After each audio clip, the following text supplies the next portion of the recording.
AI agents and agentic workflows. People throw both terms around like they mean the same thing. They don't. And if you're building with LLMs, getting this distinction right shapes how predictable, how costly, and how reliable your system turns out to be. Let's clear it up. Here's the mix-up. People say agent and workflow as if they're synonyms. In reality, both are types of something bigger. Anthropic groups them under one umbrella called agentic systems. So they're related, they're cousins, but architecturally they are two different things. Anthropic frames it cleanly. Everything sits under agentic systems. Underneath, it splits into two categories: workflows and agents. Both are built from the same basic block, an augmented LLM that's an LLM enhanced with tools, retrieval, and memory. Same parts, two architectures. A workflow is where LLMs and tools are orchestrated through predefined code paths. The developer writes the steps. The control flow is fixed and known ahead of time. Step 1, Step 2, Step 3, every run follows the same scaffolding.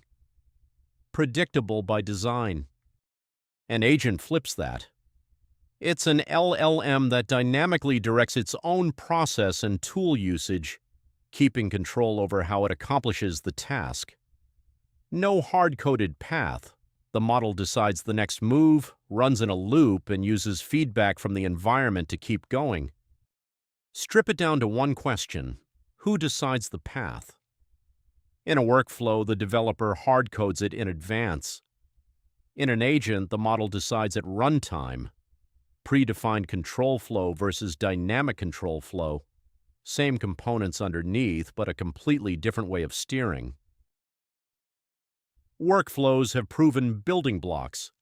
Prompt chaining runs steps in sequence. Routing classifies input and sends it to a specialist. Parallelization runs calls at the same time. Orchestrator workers has a lead model break a task into subtasks on the fly and delegate them, then merge the results. And evaluator optimizer loops, one model generates another critiques until it's good. Inside, an agent runs a loop. It starts from a goal, plans the next action, calls a tool, then observes the real result, the ground truth from the environment. It assesses progress, course corrects, and repeats, pausing for human input at checkpoints when needed. A stopping condition, like a max iteration count, keeps it in check. Now the trade-offs. Workflows are predictable and consistent, lower cost, lower latency, easier to debug. Agents are flexible and autonomous, great for open-ended work, but they cost more, run slower, and are less predictable. Over long loops, errors can compound. Autonomy isn't free. So which do you reach for? Use workflows for well-defined tasks with predictable, decomposable steps.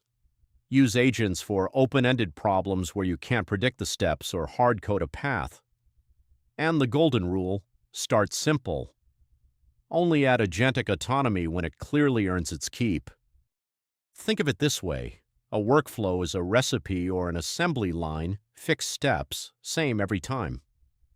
An agent is a chef improvising with what's in the kitchen, or a driver with GPS deciding the route as conditions change. One follows the plan, the other makes the plan. One line to remember: workflows follow predefined paths the developer controls. Agents dynamically direct themselves at runtime. Both are agentic systems. Start simple and only add autonomy when it truly pays off. If this made it click, subscribe for more, and I'll see you in the next one.